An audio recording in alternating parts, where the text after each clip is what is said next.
Olá, pessoal! Neste vídeo, o assunto são sistemas de coordenadas. Como introdução, a gente recupera os conceitos de latitude e longitude que vêm lá do ensino médio, certo? Só que aqui a gente vai começar a dar um enfoque da cartografia do ensino superior e não só da geografia que a gente estuda no ensino médio. Vamos lá, então. Nós temos a ideia de coordenadas geográficas com base na geometria esférica que vem lá do ensino médio.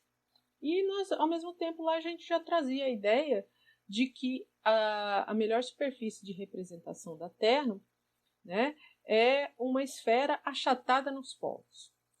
Aqui, na cartografia, esse achatada nos polos se traduz para uma figura chamada elipsoide, que basicamente é uma elipse de revolução, uma elipse em que a gente rotaciona ao longo do seu eixo e aí a gente chega neste tipo de figura aqui, tá?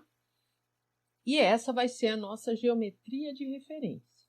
Nos casos em que a gente vai falando de coordenadas com base nesta figura elipsoidal, tá? Que é basicamente todo o tempo, nós vamos estar então chamando de coordenadas geodésicas, ok? Então, no elipsoide de revolução, tá, que é a figura que eu acabei de comentar, os conceitos básicos aí são redefinidos da seguinte forma. O equador geodésico. Qual é o equador geodésico? É a curva resultante da intersecção do elipsoide, que é essa figura que está aqui representada, por um plano perpendicular ao seu eixo de rotação. Esse plano tá aqui delimitado por esse contorno aqui, ó. Tá? Então, aqui é o plano delimitado,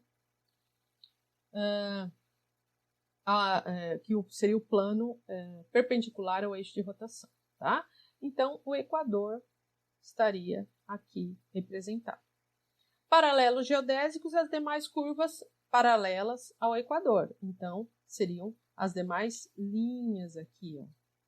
Que aí, né, a gente teria a representação aqui ao longo de todo o elipsoide. Tá? O meu traçado aqui não ficou bom, mas é isso. Tá?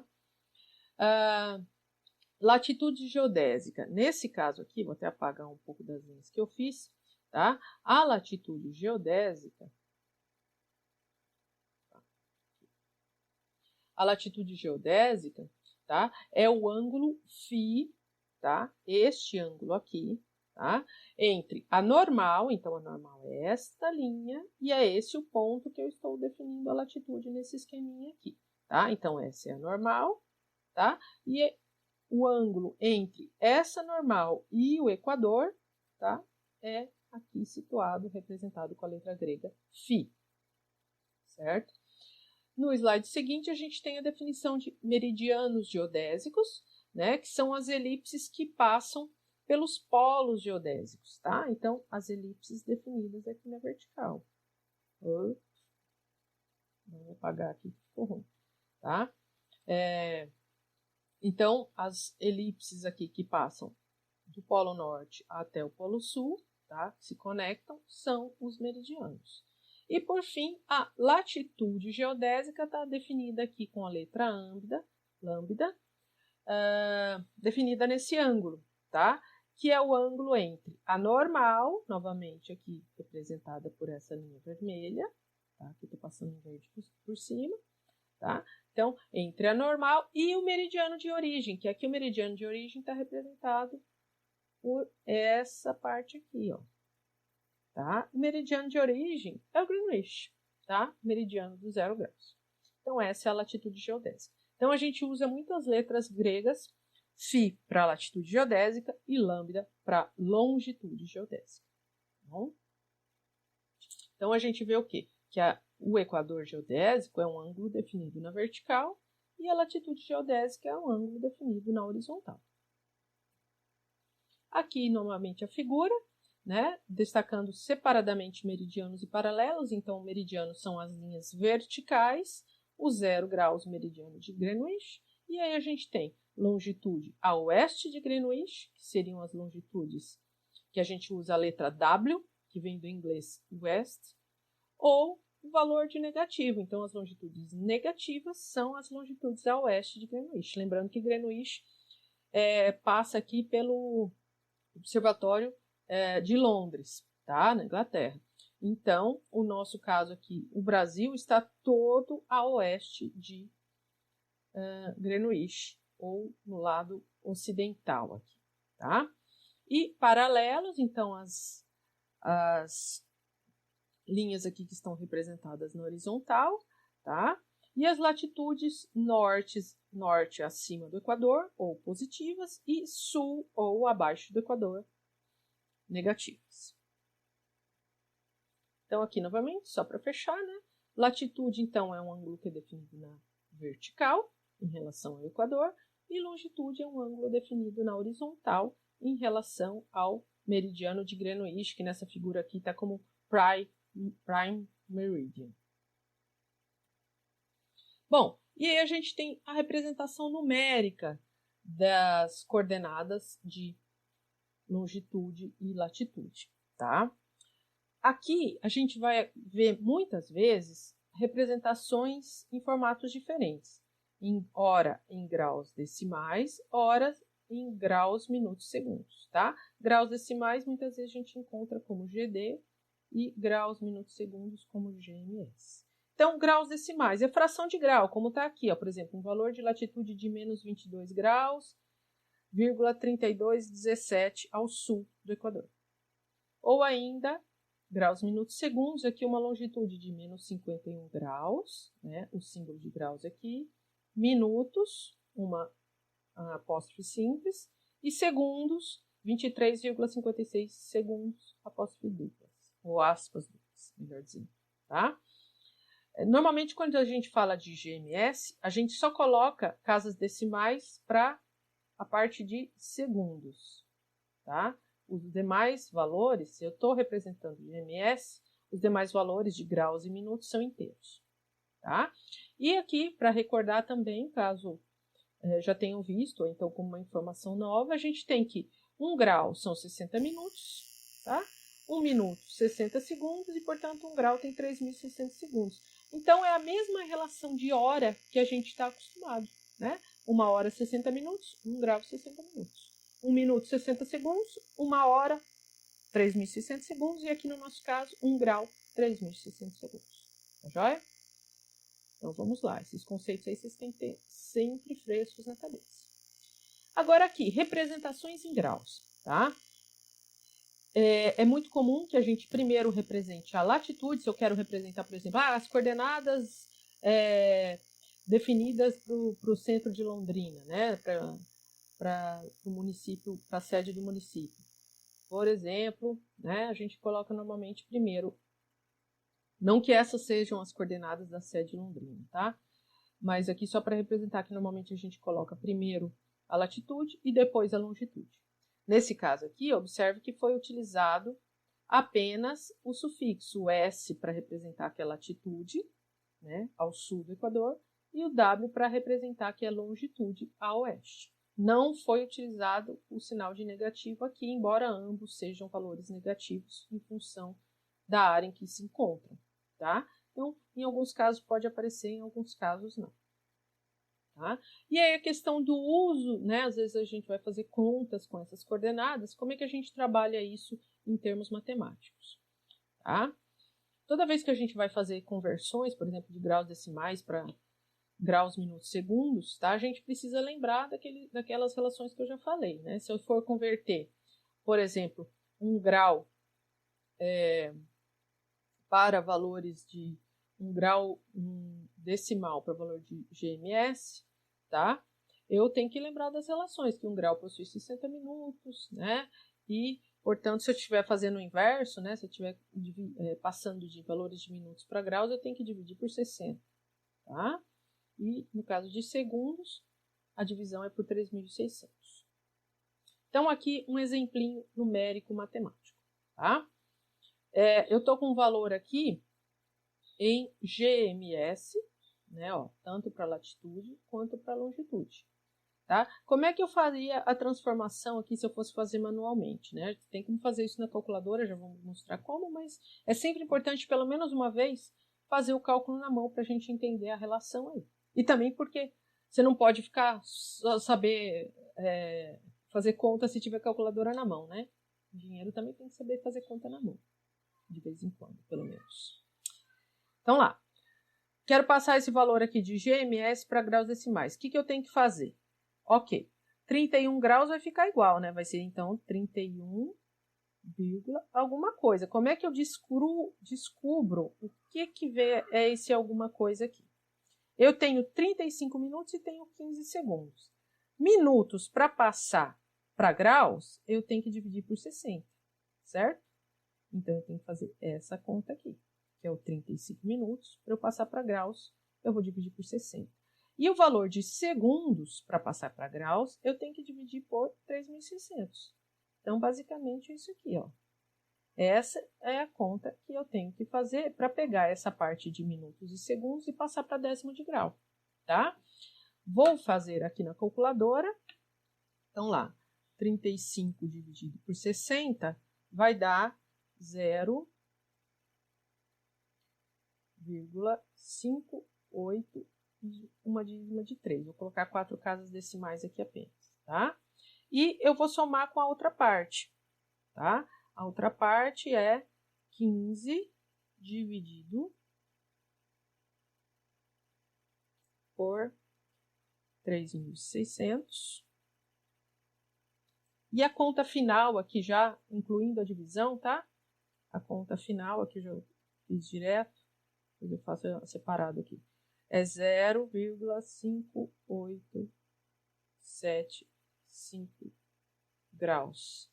Se a gente quiser saber só aquela partezinha lá, é o que eu fiz na calculadora direto. 15 sobre 3.600 dá... tá em formato aqui de notação científica, 4,16 vezes 10 a menos 3, tá? O resultado final é esse aqui. Então, eu vou ter aqui 31,5875 graus, certo? E para a longitude é o mesmo sistema, tá? Então, na hora que a gente fizer aqui a continha, 57, se você pegar esse 28 dividir por 60 e somar com 15,5 por 3.600, você vai chegar no seguinte resultado. Vou fazer aqui e te mostrar para vocês. 28, 15,5. A gente vai chegar em 47,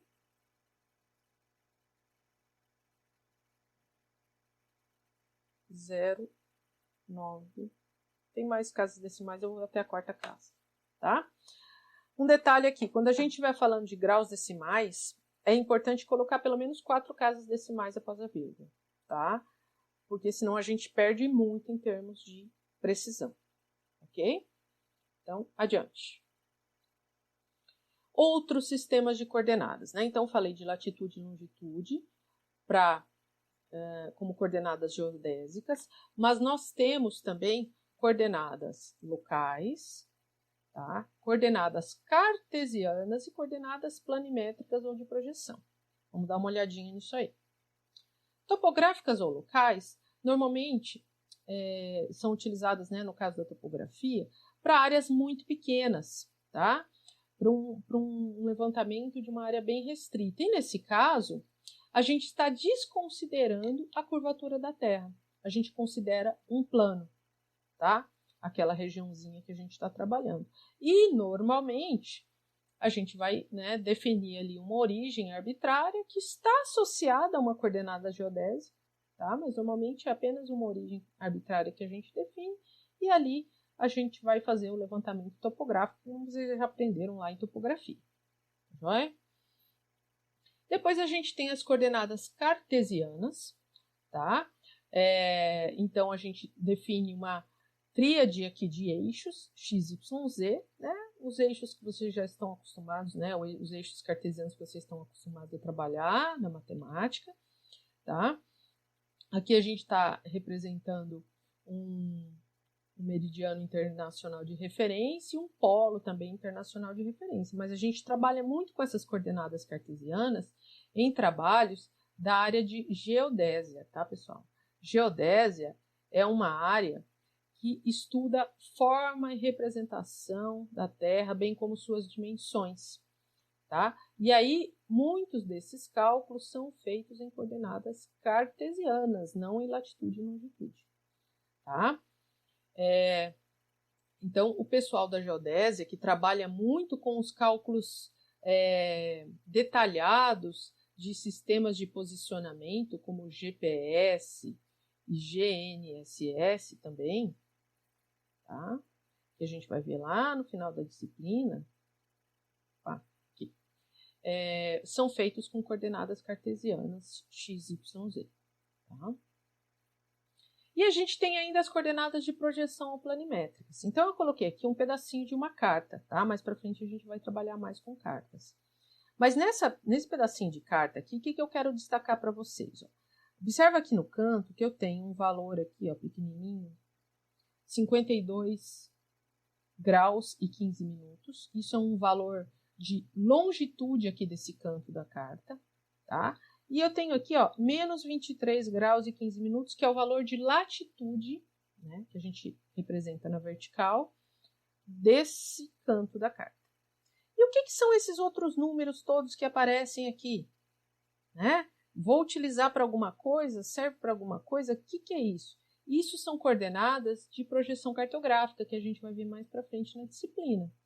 Tá? Então, são coordenadas também, nesse caso, são específicas coordenadas da projeção UTM, que nós vamos estudar bastante aí mais para frente, tá? Mas não são coordenadas, não se referem a coordenadas em grau, são coordenadas métricas, tá? É outra unidade, tem uma série de conceitos por trás disso aqui. Então, por enquanto, eu só quero separar. Se você olha para uma carta e vê esses númerozinhos aqui maiores, inclusive, né, isso aqui é a anotação do IBGE, anotação no mapeamento sistemático, que a gente diz, tá? Então, sempre ele coloca o primeiro númerozinho aqui pequeno, os demais com uma fonte um pouquinho maior, e na verdade isso aqui não é nem 368, na verdade o valor é 368.000, mas isso aqui a gente vai ver mais para frente, tá? Então isso aqui são coordenadas, mas são coordenadas de projeção cartográfica.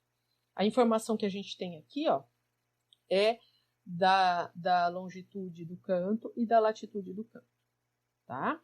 Por enquanto, vamos apenas separar aqui as representações diferentes das coordenadas. Aqui, só para mostrar para vocês que a gente tem como transformar coordenadas geodésicas em coordenadas cartesianas e vice-versa, tá? Por quê? Porque a geodésia precisa disso, desse tipo de cálculos. Então, observa que aparece aqui, ó, φ e lambda, ou seja, latitude e longitude, tá? Diversas vezes aqui nesse cálculo, tá? E aparecem outros valores aqui também, tá? Esse A e esse B, que aparece aqui na parte de baixo, dizem respeito ao semi-eixo, o A é o semi-eixo maior da elipse, do elipsoide, tá? E o B é o semi-eixo menor. Tá? Então, são constantes que definem o tamanho do elipsoide. F é o achatamento, tá? Que normalmente a gente utiliza 1 sobre 300 avos ou 1 sobre 298 qualquer coisa, tá? Mas só para vocês terem uma ideia dessas constantes que estão definidas aqui.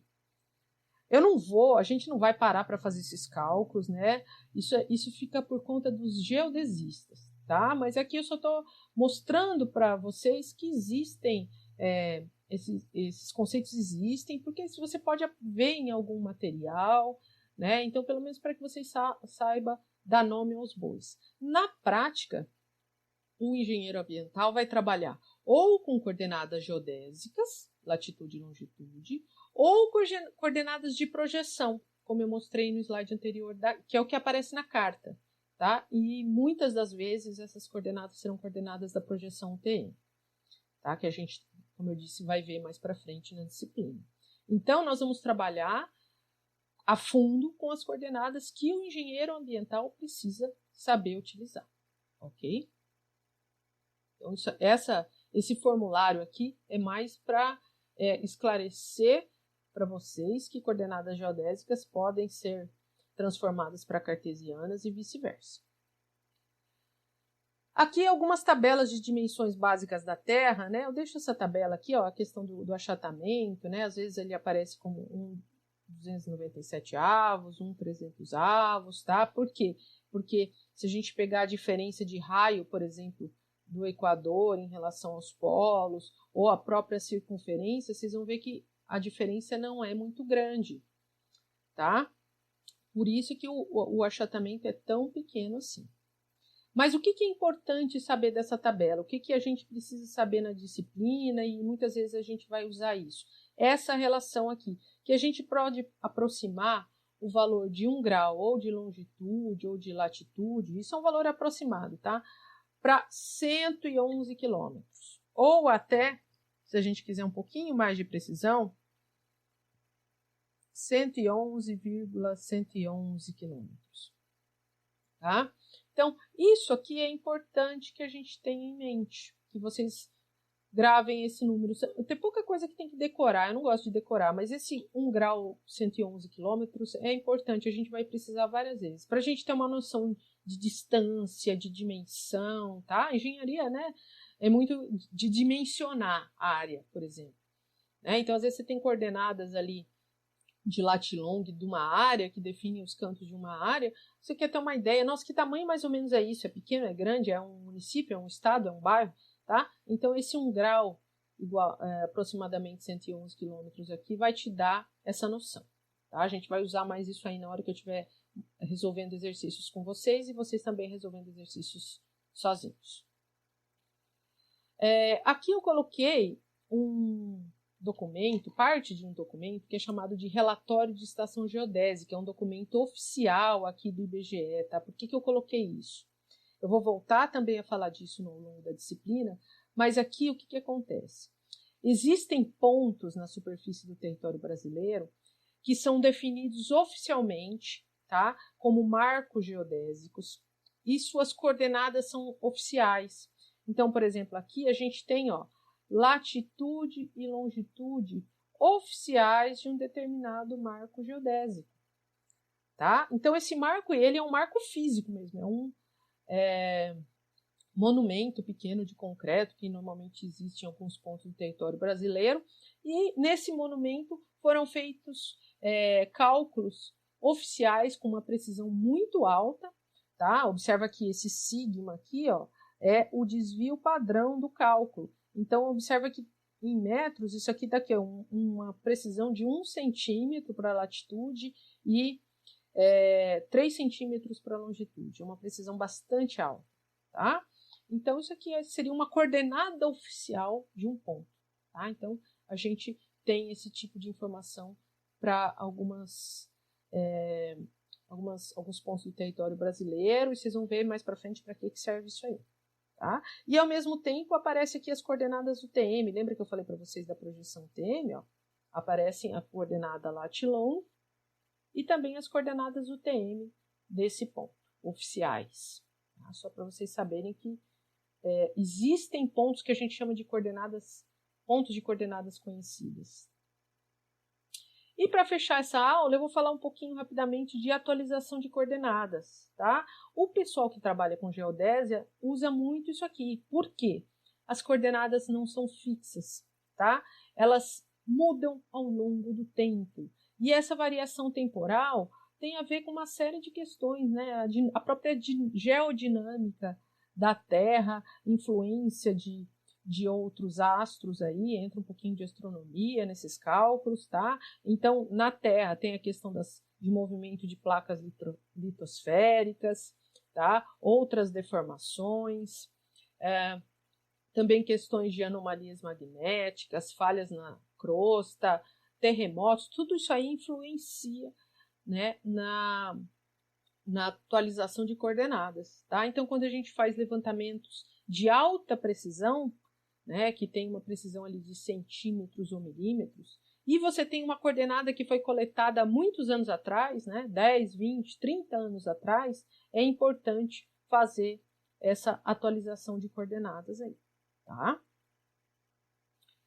Então, existem estudos que determinaram como essas coordenadas, velocidade de mudança dos valores dessas coordenadas, tá? Então, tem estudos, isso é da parte específica, novamente, de geodésia, que se dedicam apenas a essa questão, tá? Então, observa aqui que tem uma série de valores de vetores de coordenada, e aqui o vetor de rotação resultante aqui, que está representado nessa última coluna, olha a magnitude dos valores, tá? E essa unidade aqui, ó, representa graus por milhões de anos. Se a gente converter aqui, né, 1 segundo por milhões de anos representa 0,03 milímetros por ano, né? Então, para a gente ter uma ideia, que a magnitude da mudança é bem pequena. É lógico que se eu falar de 30 anos, eu vou ter um valor aqui de, vai chegar aí 30 vezes 0,03, vai chegar a quase 1 milímetro no ano, que ainda é muito pouco, né? Mas a geodésia trabalha com alta precisão e aí esses cálculos têm que ser considerados. Na área ambiental, muitas vezes a gente não precisa trabalhar com isso, né? Porque no nosso caso, se eu fizer um levantamento amostral, não tem importância se meu ponto amostral está, sei lá, 1 milímetro, ou até mais, né? 1 centímetro, 5 centímetros, 10 centímetros. Esse tipo de precisão, para a maior parte dos levantamentos ambientais, é suficiente ficar nessa ordem, né? De centímetros aí, alguns centímetros, tá? Mas para a geodésia, não. Então, isso aí, de novo, é para vocês saberem que essa parte de atualização de coordenadas existe. Ok? Bom, nós terminamos por aqui. Depois vai ter alguns exercícios que eu vou resolver com vocês e outros para vocês fazerem sozinhos e poderem aplicar esses conceitos que nós vimos. Eu fico por aqui, esse vídeo termina agora e eu desejo a todos bons estudos. Até mais!